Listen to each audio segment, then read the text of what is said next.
Seat back, relax, and enjoy listening. RK couldn't help himself. He couldn't stop thinking about the worst scenarios that might have happened to SV. He forgot everything. All he wanted was to see her. He pulled his car onto the road to find her, even though he had no idea where to start in this big city. He didn't even know if she was still in the city. But all he knew was that he needed to find her, no matter what. Driving through possible locations, he visited the last place he had seen her, the party location. He stopped there, searching for her along the way and on the road. Desperately looking desperate, he contacted his bodyguard, security, and anyone who could help, directing the search nonstop. Normally considerate of others. Today, he didn't hesitate. He just needed to find SV as soon as possible. After hours of searching without any trace of SV, RK stood by his car outside her office, filled with regret and worry. Frustrated and teary-eyed, he muttered, "Why didn't I just take her home? None of this would have happened." Desperate, he punched the car and prayed for her safety, pleading, "Please, God, please keep her safe. Please show me a way to find her. Help her and help me, give me some hint. I know she's strong and can take care of herself, but this time I don't know why. I just feel like she was..."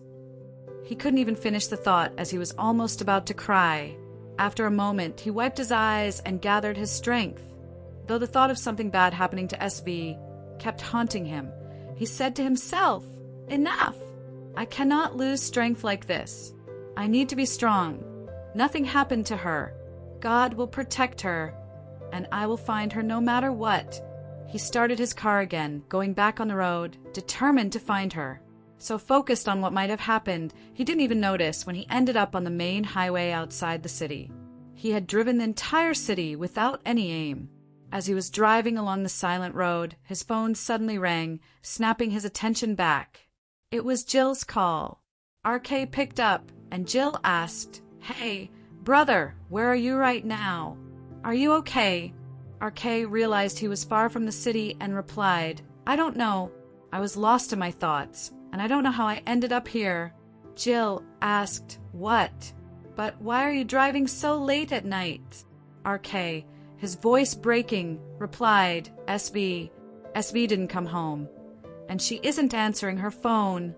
Jill could sense how worried RK was and said, "But brother, isn't it possible she doesn't want to answer anyone and just wants to be alone for a while? You know her, right? She doesn't feel the need to answer anyone." RK nodded. "You're right. But I don't know, my heart doesn't believe that. I had a strange dream about her tonight, and I can't shake this feeling. I just want to see her once. Only then will I feel at ease." Jill tried to reassure him. "See, don't I... RK couldn't hear Jill's voice clearly anymore, so he tried to confirm, "Hello? Hello?" Checking his phone, he realized there was no signal. He had come too far from the city. Noticing the absence of service, he pulled over and checked again, seeing that there was nothing but trees on either side of the road and total darkness. Since there were no streetlights and hardly anyone ever took this route at night, the entire area was shrouded in silence and shadow.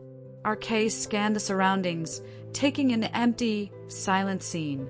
As he was about to turn his car around to head back, something struck him. He remembered what he'd noticed earlier. This road was lined only with trees and darkness, nothing else. Yet, just a bit further back, there was a strange, empty patch where no trees grew. He found it odd, as if something was out of place. At first, he tried to brush it off as a random gap. Not every place had trees growing in perfect alignment, especially along such an isolated road. But despite this reasoning, his heart wouldn't let him ignore it. It wanted him to go back and check, though he couldn't understand why. His mind, focused on finding SV, reminded him this was a crucial time, and that he didn't have a second to waste. He only needed to look in the places where she might realistically be. Yet, for reasons he couldn't explain, he felt compelled to check the empty spot. Despite the lack of logic, he turned his car around and drove toward the strange gap. As he reached the spot, it was hard to see much in the darkness, so he turned his car around quickly, convincing himself that it was nothing and that he didn't have time to investigate. just as he was about to turn away. Something in his headlights reflected light back at him for just half a second, but even in that brief moment, he caught it. A small glint that seemed strange. RK stopped the car abruptly, thinking to himself, what was that? There shouldn't have been anything reflective on this empty, silent road. Curious and slightly uneasy, he directed his headlights at the spot, illuminating the area more clearly. There, on the ground, lay a small, broken piece of a mirror, its jagged edge gleaming under the light. Holding his breath, he thought, what's a mirror doing here, in the middle of nowhere? His logical mind quickly reminded him that this wasn't his concern. He didn't have time to wonder about strange objects or waste time figuring out who left a broken mirror on a deserted road. His priority right now was SV, and he knew she would never be anywhere near a place like this. Determined to ignore the distraction, he turned his car back toward the city. But as he gripped the wheel, his eyes fell back to the mirror. He felt a pull from somewhere deep within himself. A strange attraction that wouldn't let him drive away. He took a deep breath, trying to focus on what truly mattered. Finding SV. After all, this road didn't lead anywhere she would have gone. It didn't connect to any major routes, cities, or places she frequented. His logical mind was screaming at him to turn back, but something deep inside wouldn't listen. Finally, fighting his own hesitation, he stepped out of the car. The headlights illuminated the area just enough to allow him to see as he approached the mirror, his phone's flashlight adding to the faint glow. He picked up the mirror. It's so small pieces RK didn't able to understand how this can catch his attention. He looked over and noticed branches and leaves a bit further up on something which looked like big stone. A strange thought struck him. Why are there so many branches and leaves here in this one spot? There were no large trees around to explain the mess. For a moment, he wondered if it was from some giant tree. But the trees nearby weren't large enough to account for so many branches in this pattern. The sight unsettled him. He thought, whose branches are these? But his mind interrupted sharply. This isn't your concern.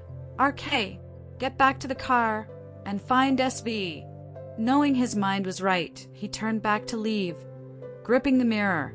But just as he was about to turn, he glanced down and caught a glimpse of his reflection in the glass. In that moment, he felt an icy shiver run down his spine. As he stared, lost in thought, the reflection seemed to shift.